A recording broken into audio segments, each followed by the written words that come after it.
Hello, everybody. Welcome back to day three of the 30-day ring grid series. Yesterday, we proved sophistication existed from Jebel Rud through Göbekli Tepe, almost claves.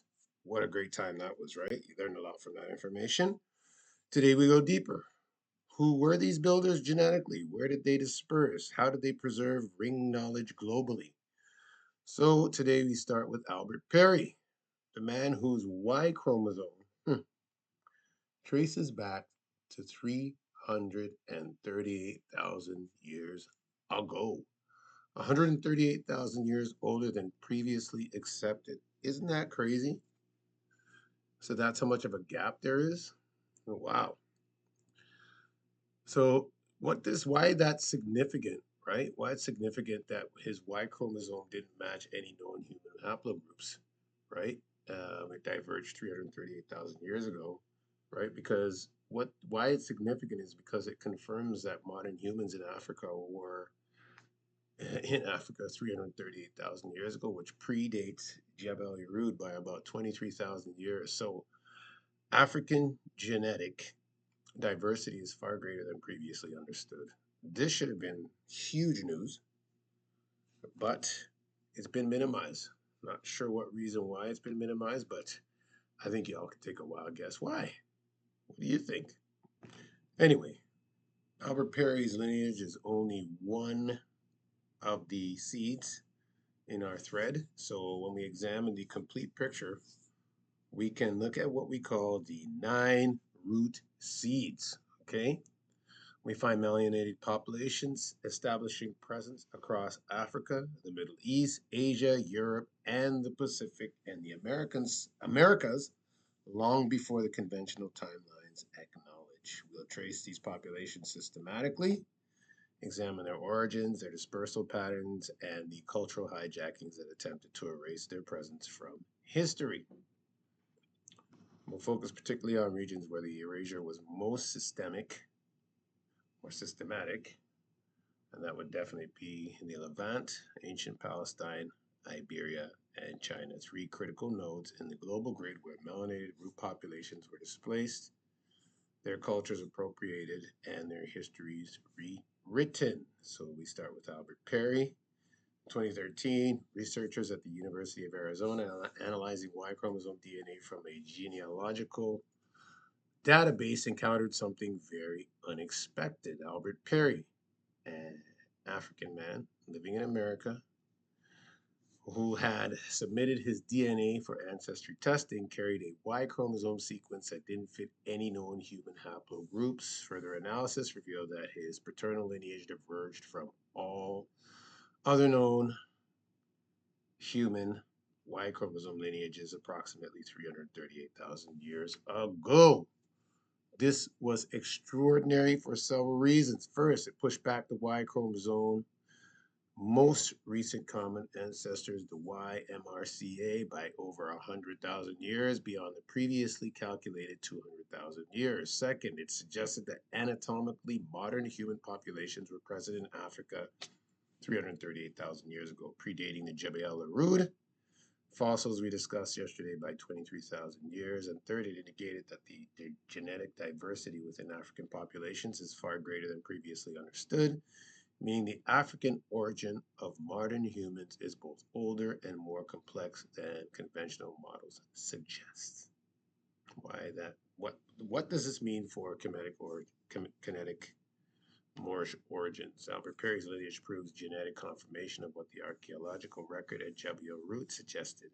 Anatomically modern Kemetic Moorish autochthons existed in Africa at least 330,000 years ago, or 338,000 years ago. This is not pre modern humans. This is us. The genetic evidence shows continuity from 338,000 to present, an unbroken line of modern human ancestry. The Perry lineage was found in an African man living in America, someone whose ancestors were forcibly brought from Africa during the transatlantic slave trade. This means the lineage persisted in Africa for 338,000 years, surviving every climate fluctuation, every migration wave, every historical disruption, and it is still present in living African populations today. Deep African ancestry is the foundation. Everything that follows, every dispersal, every population, every culture on every continent traces back to these African origins 338,000 years ago. The nine root seeds. So these are the seeds that actually um, populated the world, right? So you have in southern Africa, South Africa, you have primarily South Africa, Namibia, Botswana. The time depth would be about 100,000 to 200,000 years. The evidence genetic. Khoisan populations carry the oldest mitochondrial DNA lineages, LO haplogrouper. Those are LZ, LO. Anyway, morphological, distinctive cranial and skeletal features maintained over 100,000 years. Archaeological, Blambos Cave, Pinnacle Point, and other sites document continuous, sophisticated culture.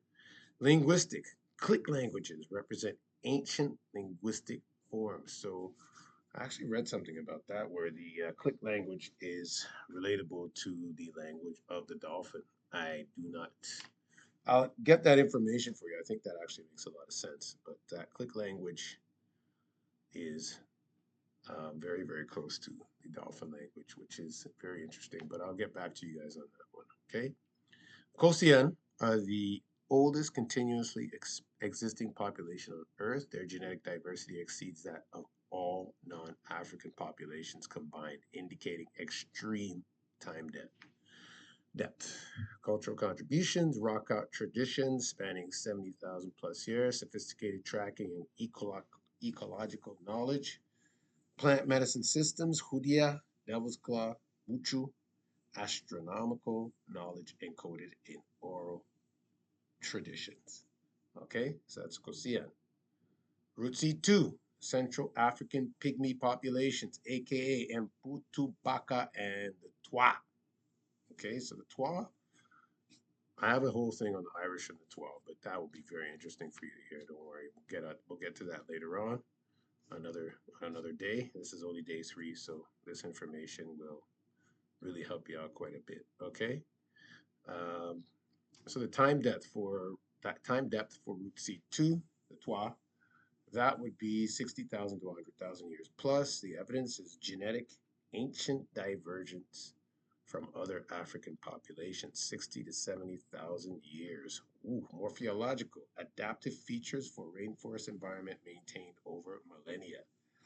Archaeological, forest archaeological sites extremely difficult to preserve, but oral traditions and genetic data confirm deep time depth. Cultural, forest knowledge systems, botanical expertise, and polyphonic music traditions. So what we're trying to say here with the Khoisan and the Twa, these populations lived very close to the earth. And when I mean close, they were short, right? So we're talking about 3 to 4 feet tall, 4.5 tallest, right? And they lived very close to the ground. You see how stooping happened a lot. When I lived in China, everybody stooped. Everybody was very low to the ground.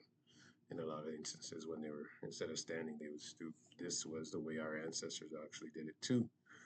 They're very in touch with the earth. The Schumann resonance was very close to them. They were in vibration with the earth. They read the earth through their body, right? So these populations were our root seeds, right?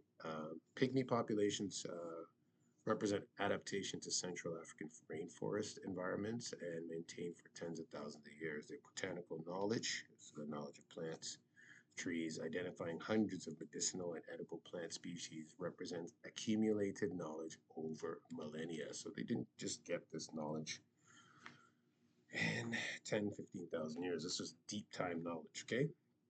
Their cultural contributions, rainforest navigation and resource management, complex polyphonic music, likely ancestral to global musical traditions, so they affected music all over the world. But we know that already from the people, right?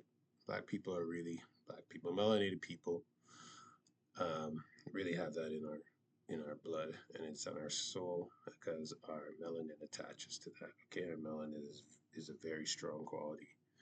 a strong carbon-based quality. And yes, um, it is a conductor, right? So that's why we interface with the Schumann resonance, ley lines, and all those good things. We are in direct contact with all of that through our bodies. Root seed number three, Ethiopian Cushite populations, the Horn of Africa, location Ethiopia, Eritrea, Somalia, Djibouti. Okay? Time depth 100 to 200,000 years. Evidence genetic, high genetic diversity, ancient lineages, position along key out of Africa migration routes. Okay? The archaeological evidence is the Omo Kibish, 195,000 years old. Hertos, 160,000 years old, shows anatomically modern humans in Ethiopia. Cultural, ancient Orthodox Christian traditions, but predating these by millennia. Indigenous Kushite culture. So all the pictures that I think Putin had, they were depicting all of these things that they're talking about. Ancient Orthodox Christian traditions came from Africa. They did not come from Europe. Significance. The Horn of Africa served as both an origin point and crucial corridor for populations dispersing to the Middle East, Asia, and eventually globally. Okay, cultural contributions are agricultural innovations, coffee, astronomical observation. Ethiopian calendar maintains a 13-month system. Interesting, right? Architectural traditions, rock-hewn churches through these overlay much older traditions. The Beta Israel, Falasha, the Ethiopian Jews, representing ancient Semitic presence predating both Arab Islam and European Judaism. Root seed 4, Aboriginal Australians, location Australia, time depth 65,000 to 100,000 years. Oral traditions suggest 100,000 plus. Conservative archaeological dates say 65,000. We know it's a lot older than that. Evidence, genetic, continuous presence confirmed through ancient DNA from Lake Bunga, remains 42,000 years ago, and matching modern Aboriginal populations. Morphological, distinctive cranial features, adaptations to Australian environment. Archaeological, continuous occupation sites across continent. Oral traditions, song lines, encoding 100,000 plus years of geographical, astronomical, and navigational knowledge. So our ancestors encoded all of this stuff in their oral traditions. And if we just went by the oral traditions, we could actually get a perfect idea of what was going on. But due to the discriminatory science that we are now in, engaged in, we probably are not going to get them to admit these things, right? These will come out through osmosis over the years. But the lie is already kind of destroyed. It's just collapsing on itself, right?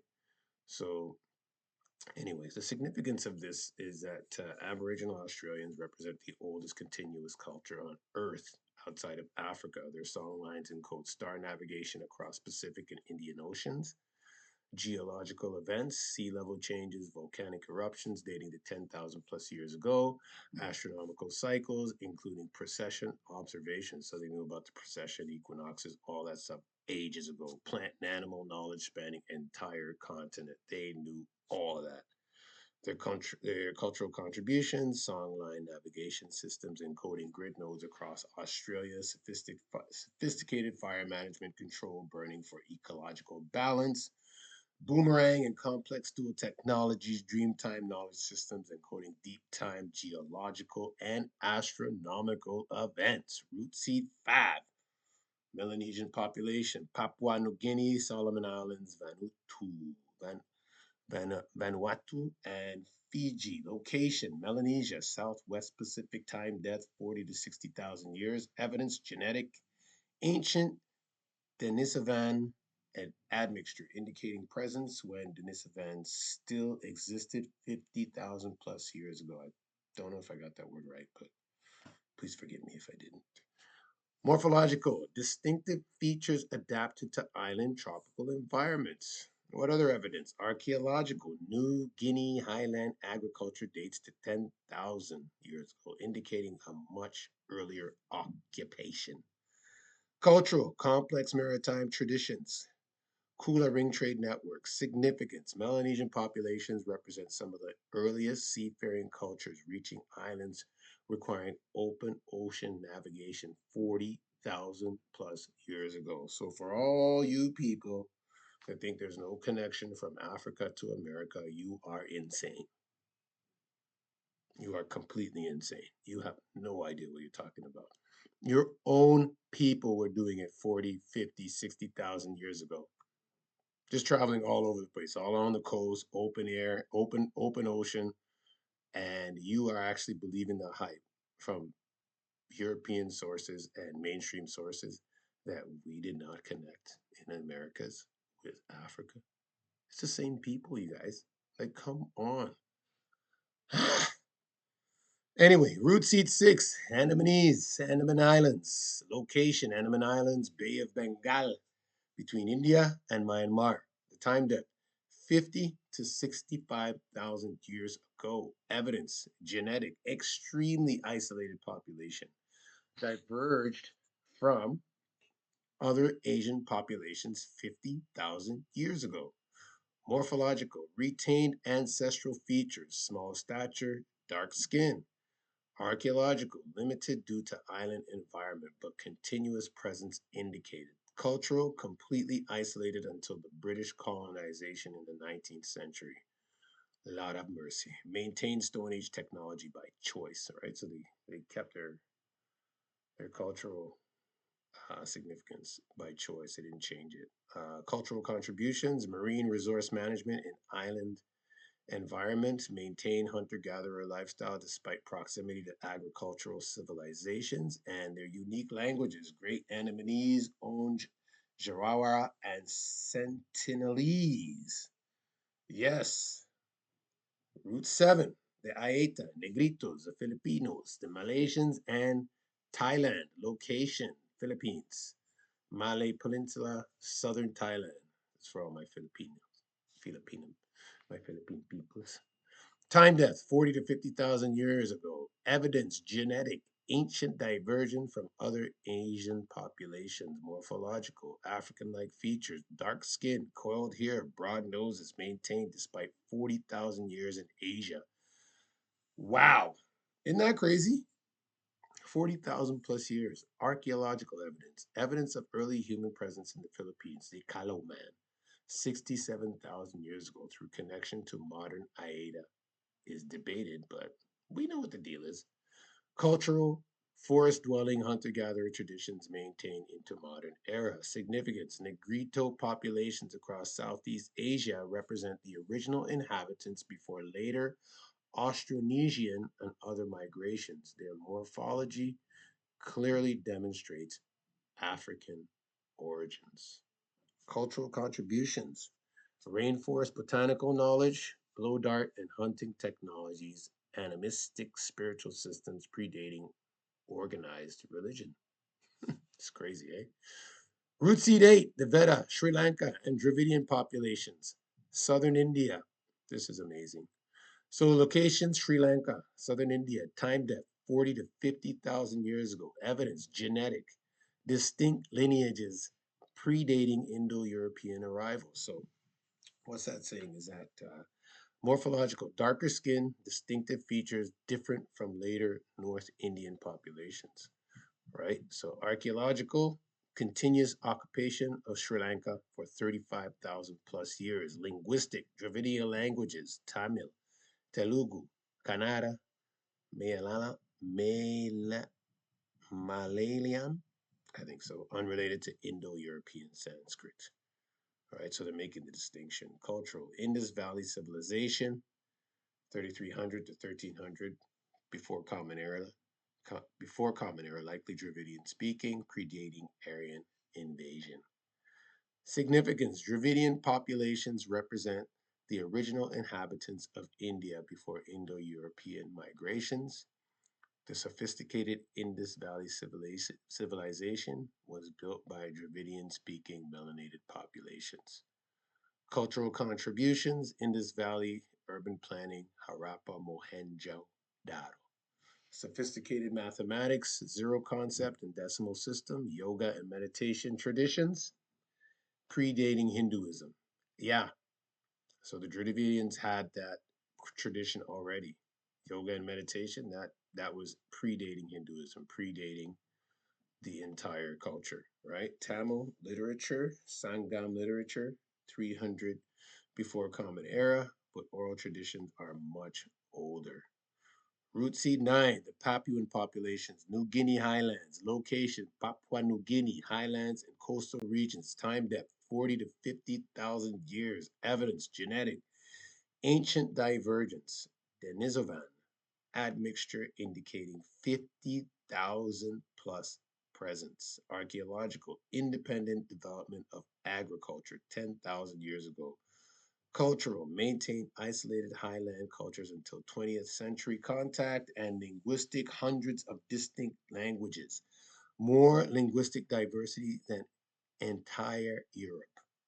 Significance: Papuan populations represent independent agriculture development, one of only a handful of places globally where agriculture was independently invented. Others: Fertile Crescent, China, Mesoamerica, Andes, West Africa. Cultural contributions: highland agriculture, taro, yam cultivation, complex ritual systems, sing sing, elaborate ceremonial practices, maintain cultural autonomy despite proximity to other civilizations, right? So they like their culture, they were embedded in their culture, right?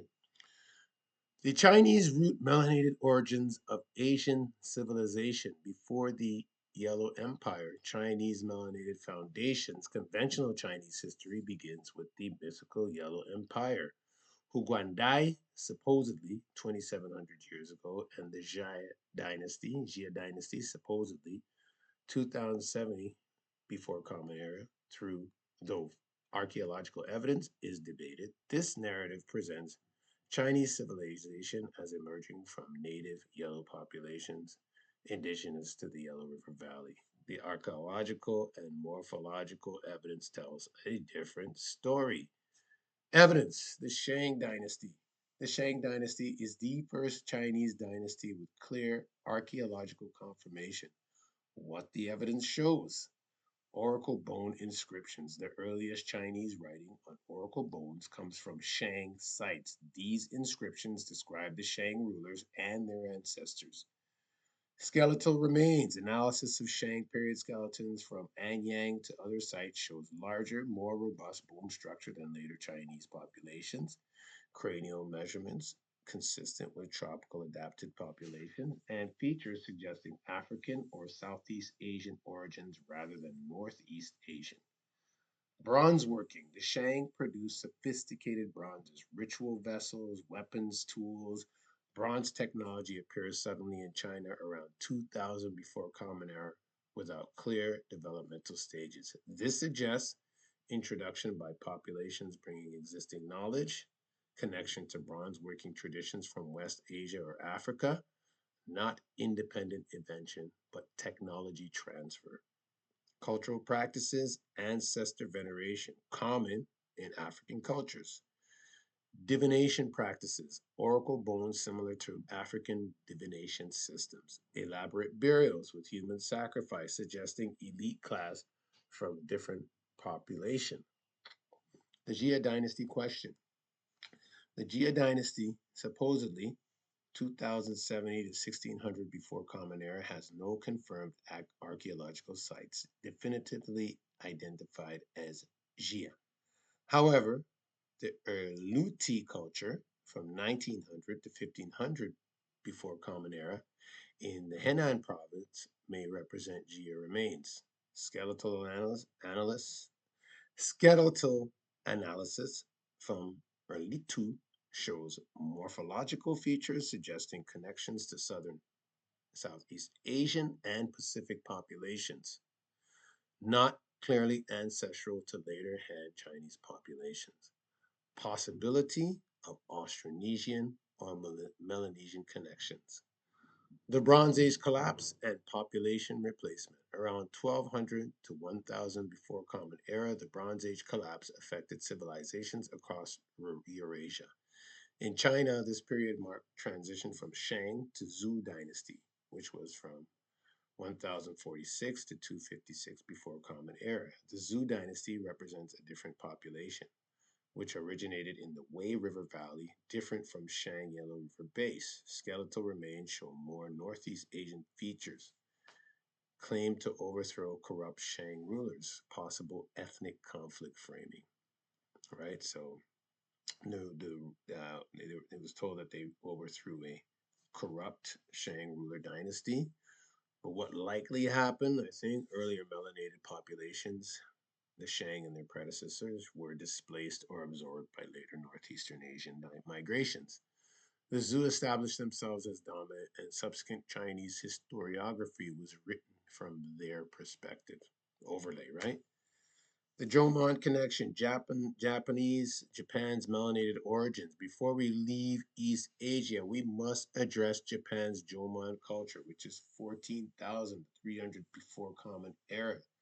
Jomon skeletal remains show features distinct from modern Japanese connections to Southeast Asian and Pacific populations.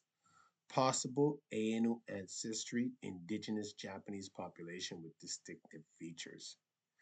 Jomon pottery is the oldest pottery on Earth. This indicates sophisticated sedentary culture in Japan 16,000 years ago. Maritime connections, Jomon pottery found in Ecuador 5,000 years ago, proving trans Pacific contact. Hello. Melanated populations operating Japanese islands before Yayo migrations in 300 before Common Era.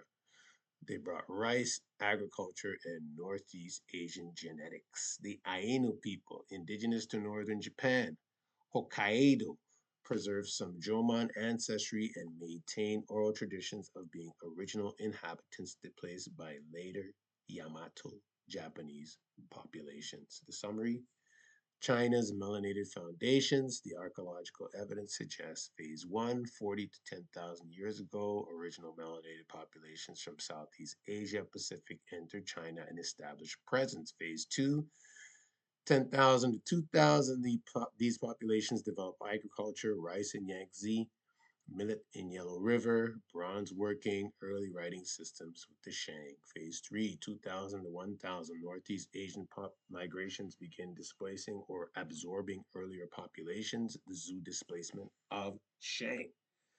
Phase 4, successive dynasties consolidate historiography written from later populations' perspective, erasing melanated origins. The result: modern Chinese identity as yellow or Han obscures the melanated foundations of Chinese civilization. The Shang, the Elitu, the Jomon all show evidence of darker skinned, tropically adapted populations who were original grid operators in East Asia. Can you hear me now?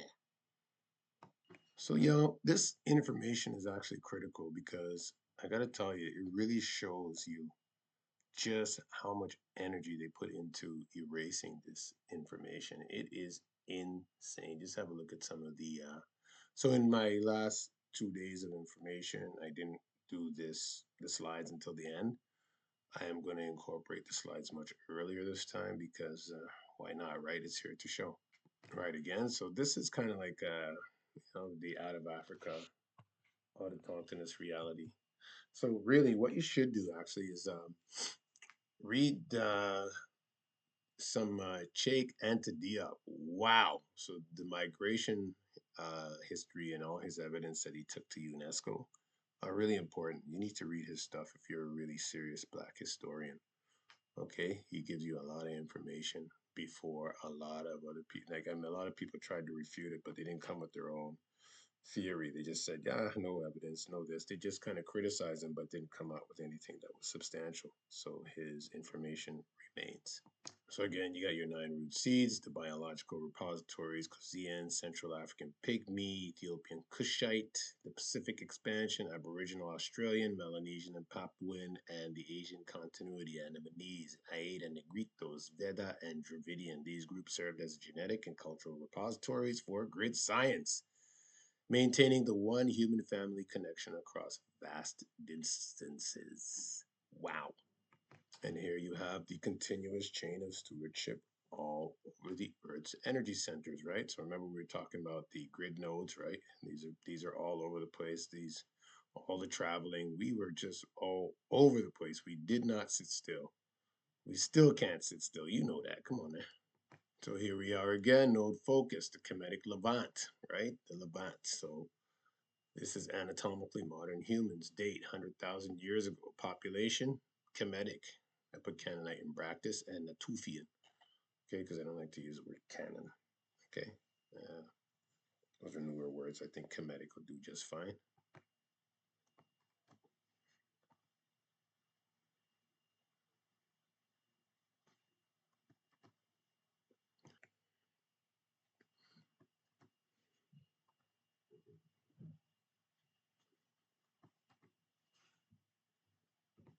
So again, we have the Iberia and East Asia. You have the Moras establishing the grid in Western Europe. You have the Shang and Jomon lineages, the eastern anchor of the global system.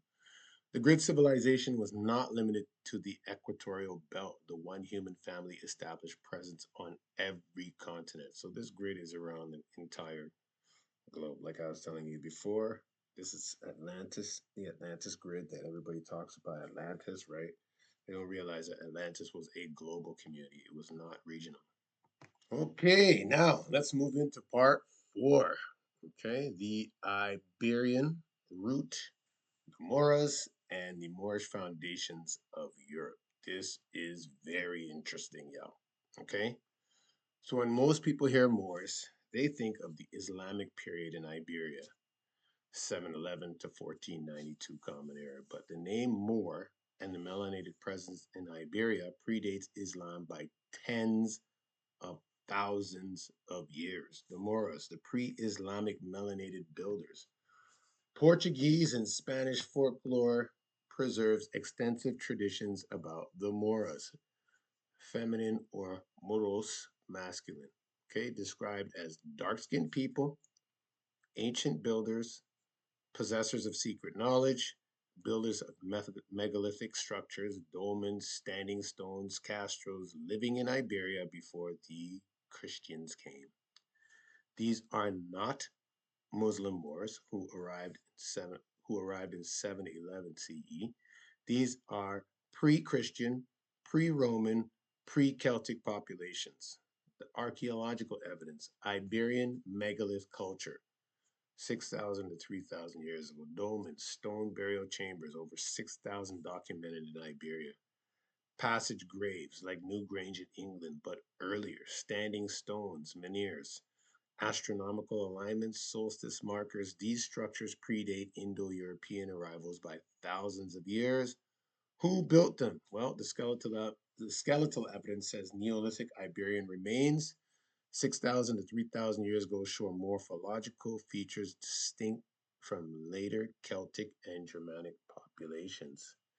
Genetic studies show high percentages of North African ancestry in Iberian populations. This ancestry predates the Islamic period, it's Neolithic and earlier. Yes, the El Argar culture, 2200 to 1550, Bronze Age culture in southeast Spain.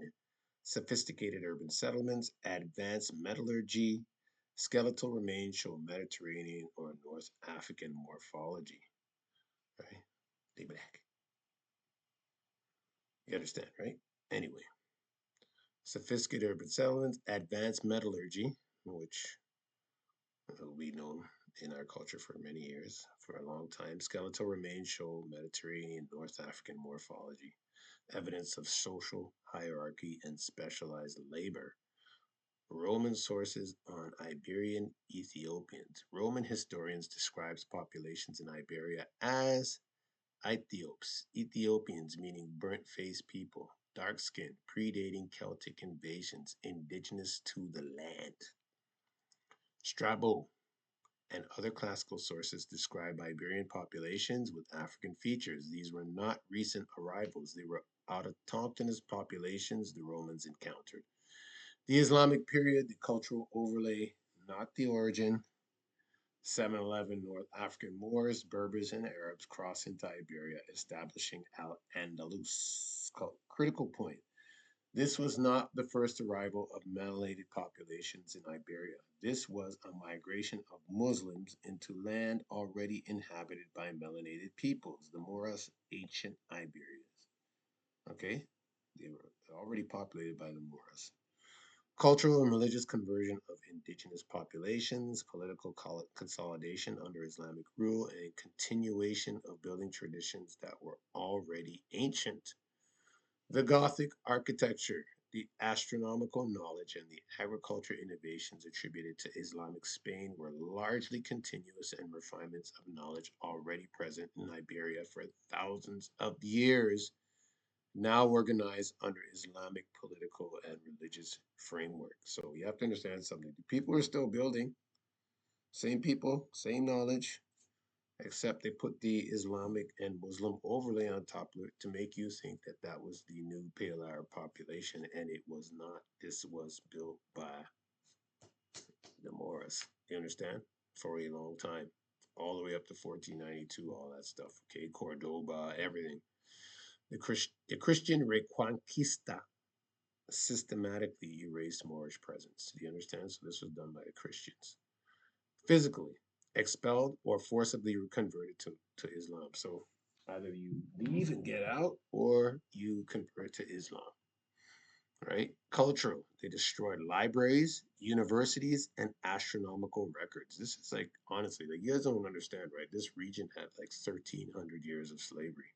There's still slavery in this region, okay? Architecturally, converted mosques to churches, claimed buildings as Christian when they were built by Moors.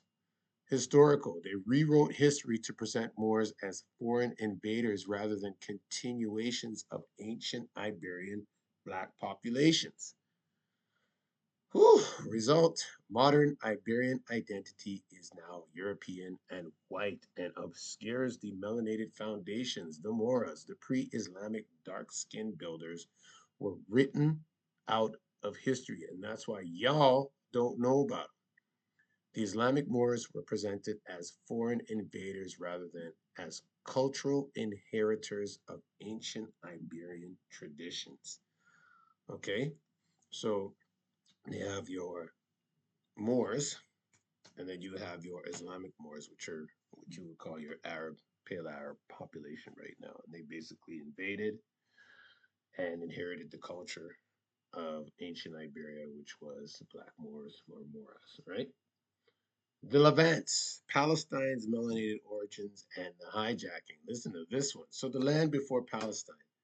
The region, now called Israel or Palestine, has been continuously inhabited for over 100,000 years. Its names have changed repeatedly, though. In the Bronze Age, 3000 to 1200 before Common Era, it was called Canaan. Then it was called the Land of Israel, Hebrew Bible Iron Age. Then it was called Judea and Samaria, then Palestina. Roman renaming, of course, 135 Common Era after suppressing Jewish revolt. And then Palestine, the Arabic Philistine Roman name. But before all of these names, before any of these political entities, there were autochthonous melanated populations. Yes, folks, black people, negro, or whatever you want to call it. Like, I mean, they have so much names for us, right? But I would call us the Kemetic people of these regions, okay? Located in modern Israel, contains remains. The skull and Kafze caves, okay? It's the school and Kafze caves, 120 to 90,000 years ago. That's the archaeological evidence. Located in modern Israel, and it contains remains of anatomically modern humans. These are among the oldest modern human remains outside of Africa. Morphological analysis shows African features. Natufian culture, which is 15,000 to 11,500 years ago. Semi sedentary culture in the Levant built circular stone structures. Early agriculture was wild grain harvesting, transitioning to cultivation, and skeletal remains show robust features, possibly African admixture. This is a culture that developed agriculture in the Fertile Crescent. Pre pottery, Neolithic, 10,000 to 6,500, Jericho, one of the oldest cities, 11,000 years ago. Göbekli Tepe, discussed yesterday, 11,600 just north in Turkey. Ain Ghazal in Jordan, 9,000 years ago. These populations were melanated peoples from Africa and their direct descendants. The Levant was a corridor. Populations didn't arrive at 100,000 and leave. They stayed, built, and became autochthonous. The Canaanites, Bronze Age Levantine population, Canaan 3000 to 1200, Bronze Age civilization in the Levant. City states, Jericho, Megiddo, Hazor, and Gaza. Trade networks connecting Egypt, Mesopotamia, Anatolia, and Cyprus. Genetic studies show Canaanites had significant African ancestry mixed with local Levantine populations. The Canaanites were not foreign.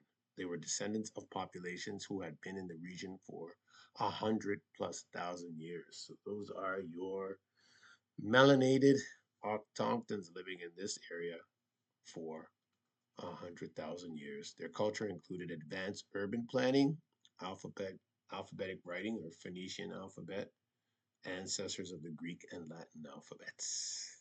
Yes.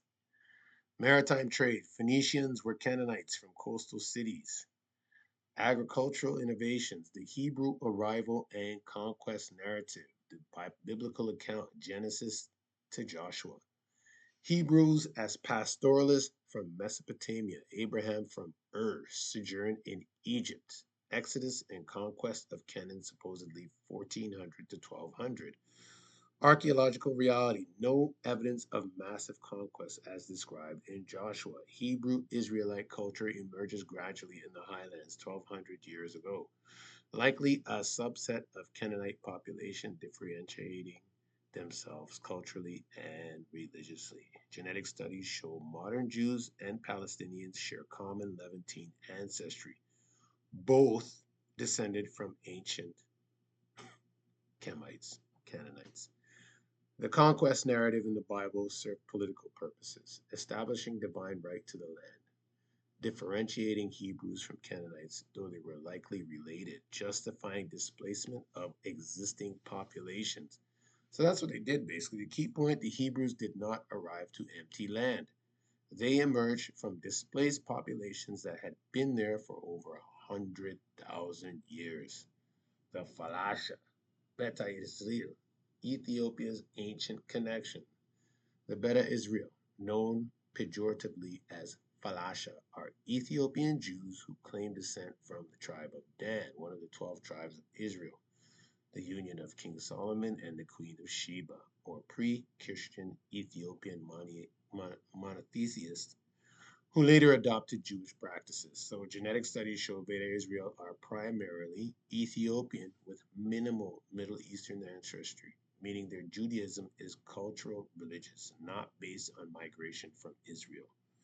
But oral tradition suggests ancient connections between Ethiopia and the Levant, including trade routes, frankincense and myrrh trade, cultural exchange, possible early Semitic migrations, linguistic evidence. The G's ancient Ethiopian language is Semitic.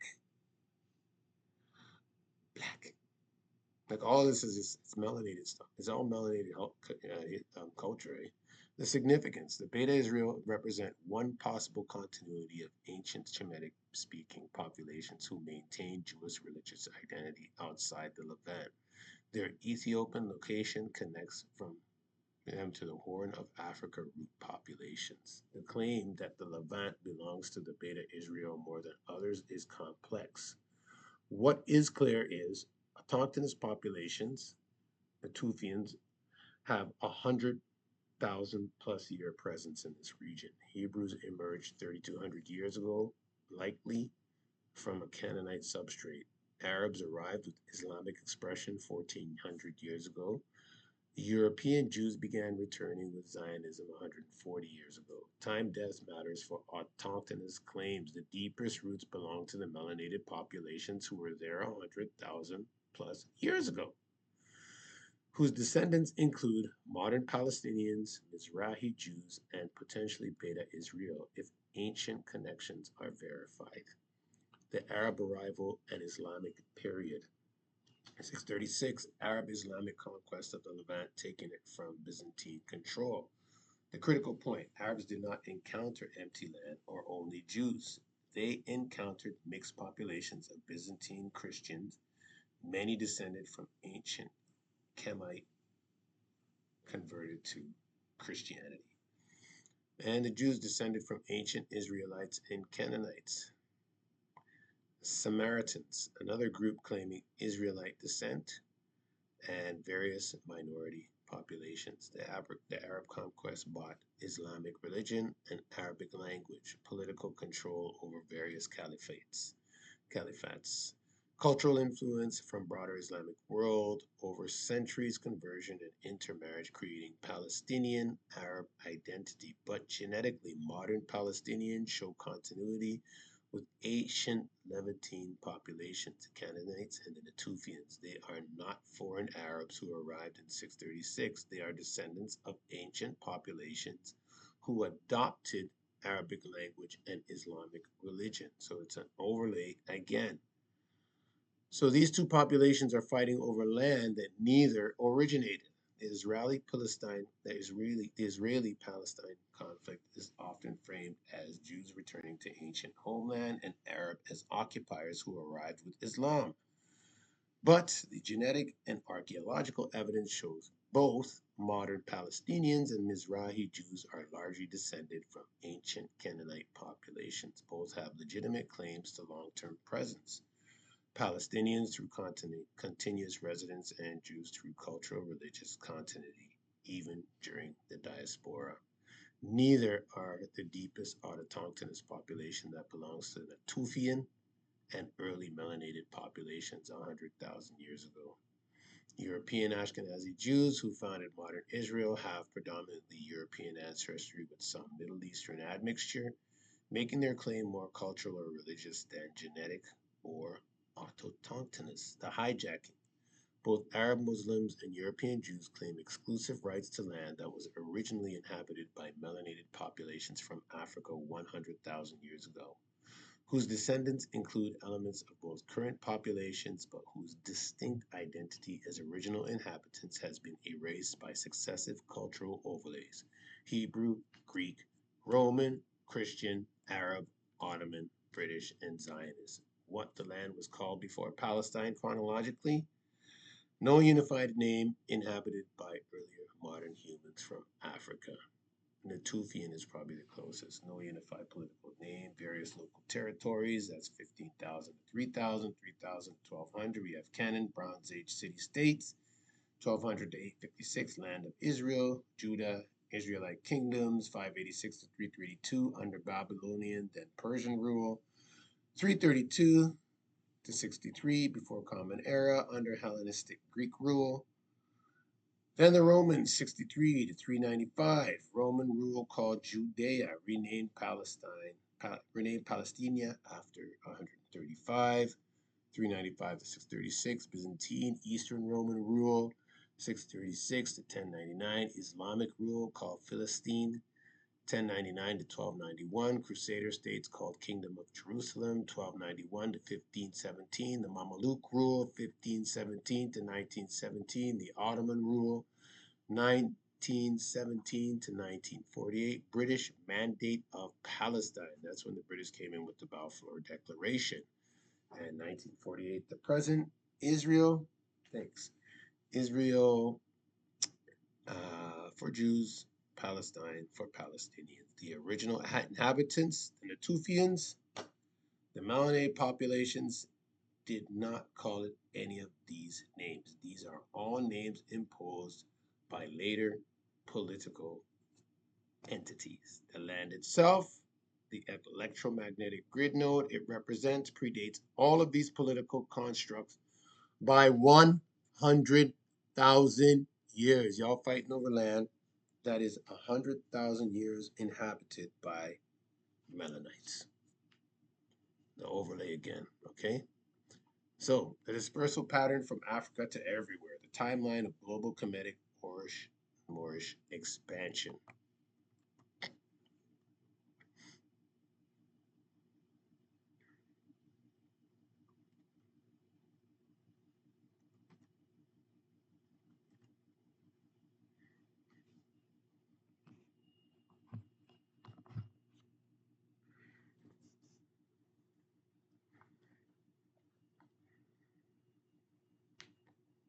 Thanks, baby.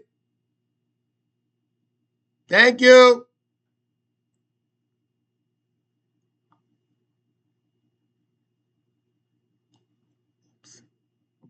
Anyway, sorry about that. I was talking to my honey. She was upstairs. She brought me some coffee and she brought me some muffins. So, excuse me for that. Now, mechanisms of hijacking, how 300 years were redacted, right? So, dating fraud, mostly a lot of the dating fraud. Like, I don't know if they knew it or they didn't know it, but they're not really paying attention to Albert Perry.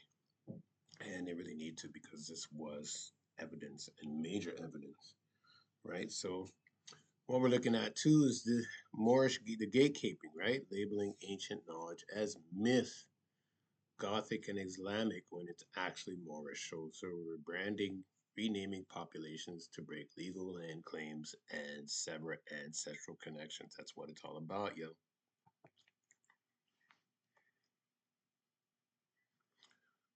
So again, we look at the mechanisms of hijacking, how 300 years were redacted, right? We're looking at dating fraud, academic gatekeeping, labeling ancient knowledge as myth. So you got Gothic sites, Gothic and Islamic on top of Moorish builds. That's what they do. And they've taken that knowledge and just hijacked it. So that's what I was talking about. Crazy. All right. So, anyway, listen, I'm going to have to continue a lot of this tomorrow, but let's look at the wetware, the biological interface, right? So, what many of you don't realize is that melanin is not just pigment, it functions as an interface with electromagnetic fields. So, that's why when you have a lot of melanin, you experience things differently from people that do not have a lot of melanin. Music,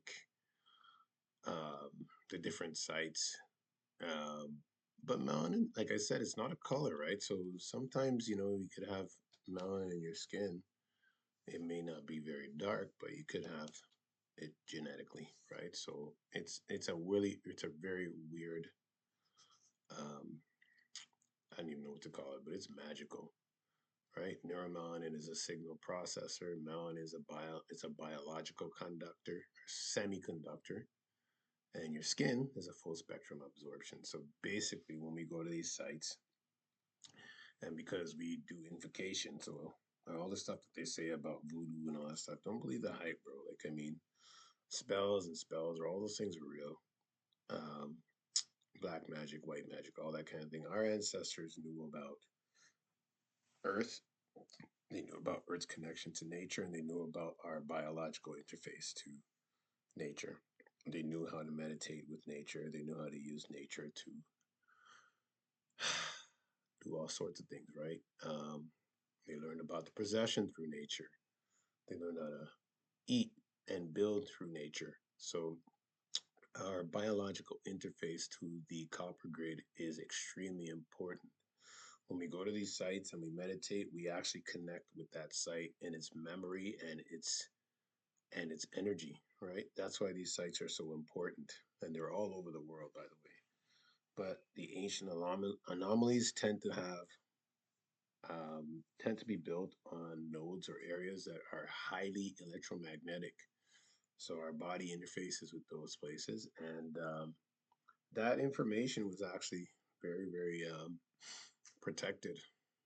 It can't be protected in these times because this is the age of information. So human beings, once they learn about this kind of thing, they're going to have to use this information in a more, um, how can you say, You have to use this information correctly, or else you will get yourself into a lot of trouble because you don't know how to use this information properly. Attaching yourself to a electromagnetic grid is no joke, and internally you have to be coherent in order to do these things. So basically, what it's saying is that look, the only people that are really going to get to interface with nature, biology, and all these energetic centers are people that are incoherent, are coherent within. That's why they keep saying in a lot of the many are called, chosen are few. Seek within.